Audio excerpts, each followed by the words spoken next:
first. How to use trend line. So for trend line, you must have some data to display. I say take order date. I'll take sales there. Line is there. So we have to make sure that we have data from there to use trend lines and all. So by default, data is in numeric. So if your data in character, it would be very difficult to you to get the options of quick trending. Currently, let me go with this data part. So how to use trend lines? So currently I'm having data from November 2011 to 16. So I'll go trend line. You can go linear, exponential, and polynomial depending on need. Let it be linear.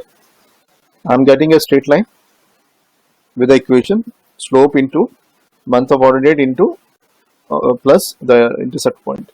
R square is 0.747, which is not very bad. So depending on case, you decide whether this trend line is good to go, or if want, you can change your trend lines. Let me take other trend lines. Let me take a polynomial sort of thing.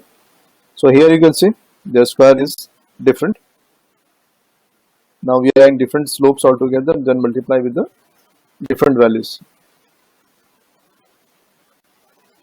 And as your case needed, you can take a call. So let me go with the forecast. Forecast is there based on the last trend. The forecast has been calculated. You can customize your forecast by right clicking on the area and choose forecast, and forecast option are there.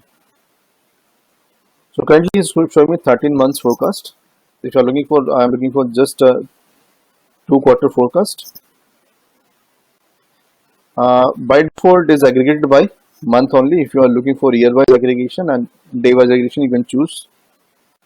Ignore last. Generally, we prefer, we should not take last group and in prediction. Before then last group, we will take as a input values. Missing values, if you are having data, you can fill the missing values 0.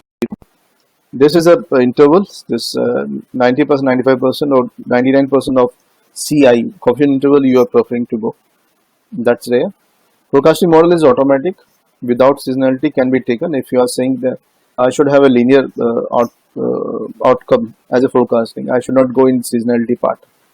But we prefer we should go seasonality because we may get this requirement from the sales team that in some of month we are having very dip in sale because of seasonality. Suppose we are selling some say electronic goods which is high in demand in winter season but low in demand in summer season. In that case, seasonality would be there. If you are having such data, you would go with seasonality. That's good to go. That's a trend and forecast.